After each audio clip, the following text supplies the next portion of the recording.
There was a time in the Soviet Union when people believed they were alone. Even when they weren't. Because the most powerful system of control wasn't visible.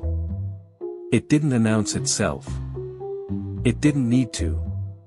It simply watched. And sometimes, that was enough. In the decades following World War II, the Soviet Union was not just rebuilding. It was reorganizing, restructuring, and most importantly, securing control. The leadership understood something critical. External threats were dangerous. But internal instability was even more dangerous. Because it could not always be seen. And it could not always be predicted. That is why the system that would later become known globally as the KGB evolved into something far more complex than a traditional security agency. It became a network. A system designed not only to react, but to anticipate, to identify patterns, to observe behavior, and to intervene before something became a problem. At its core, the KGB had a simple objective. Know what is happening before it happens. To achieve this, it relied on multiple layers. Official surveillance, informal observation, and something far more subtle. Participation. Because one of the most effective ways to monitor a population is to make the population part of the system itself. People reported unusual behavior. Conversations were remembered. Details were shared. Sometimes willingly. Sometimes not. And all of this information moved through the system. Collected. Organized.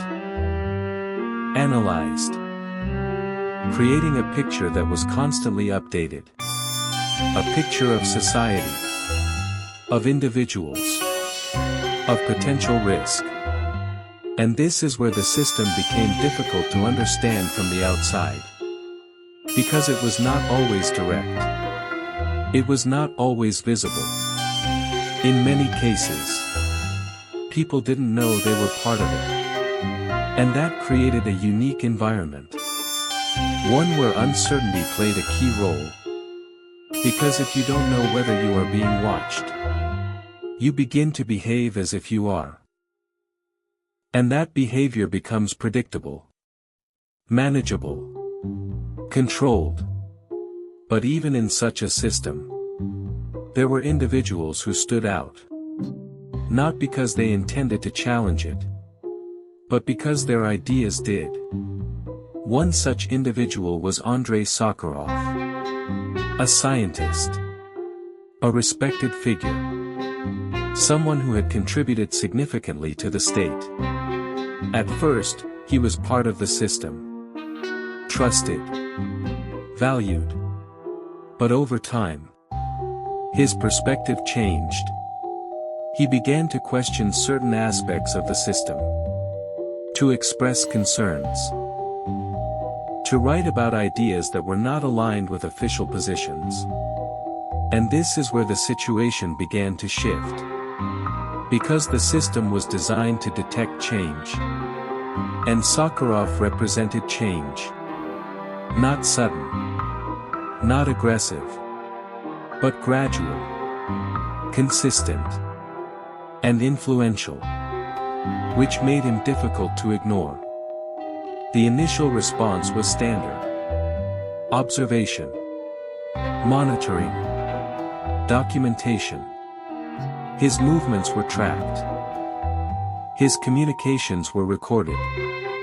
His interactions were noted. At first, this had little visible impact on his daily life. Everything appeared normal.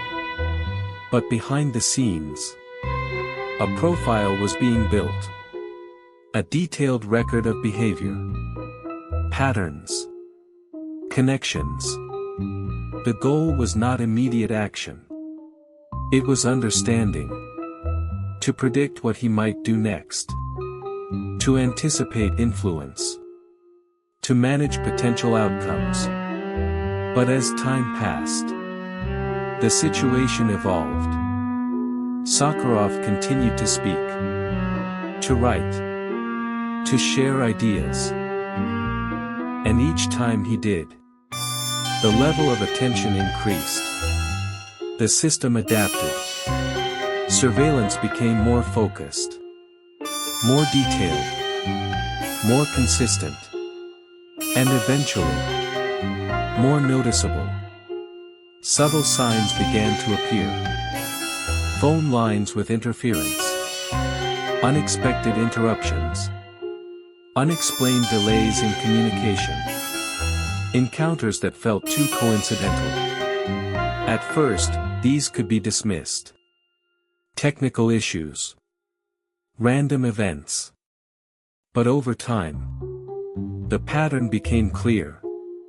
This was not random. This was intentional. And this realization changes how a person behaves. Because once you understand that you are being observed, you begin to question everything. Every interaction, every word, every decision. And that creates pressure. Not visible pressure. Not direct pressure. But constant, persistent, and difficult to escape. The system did not need to act aggressively. It did not need to intervene directly. Because the awareness itself was often enough. But in this case, it wasn't. Because Sakharov did not stop. He continued. And that forced the system to adapt further. The approach became more structured, more controlled. Access was limited. Opportunities were reduced. Movement was influenced. Not blocked entirely, but guided, directed, managed. The goal was clear. Reduce influence. Limit reach.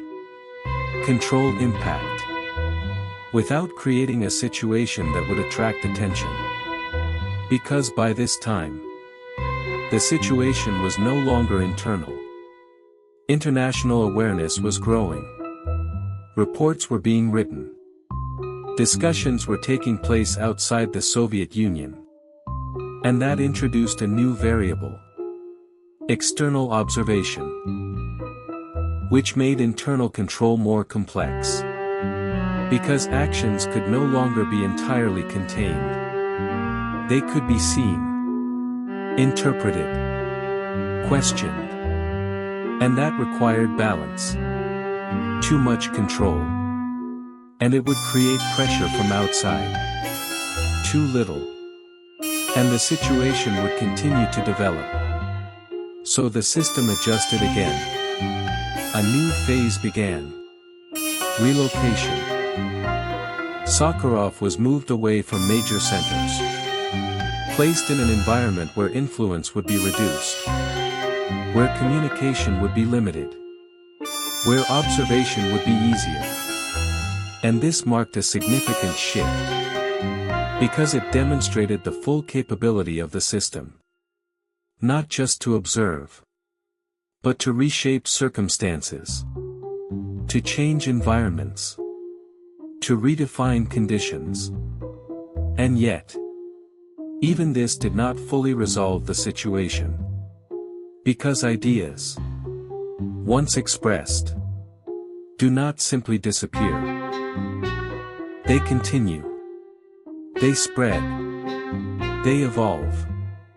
And that is something no system can fully control. Over time, the broader environment began to change. Policies shifted. The structure of the system itself began to evolve. And with that, the situation surrounding Sakharov changed as well. Restrictions were adjusted. Visibility increased. And eventually, he returned. But by that point, The case had already become something larger. Not just about one individual, but about the system itself. About how it functioned, how it observed, how it adapted, and how it maintained control, without always being seen. Because the most effective systems are not the ones you notice. They are the ones you assume are not there. And that is what made this operation different. It did not end. It did not conclude. It simply changed form. Because a system built on observation does not disappear. It evolves. And the question it leaves behind is simple. If you were part of such a system, would you know? Or would everything still feel completely normal?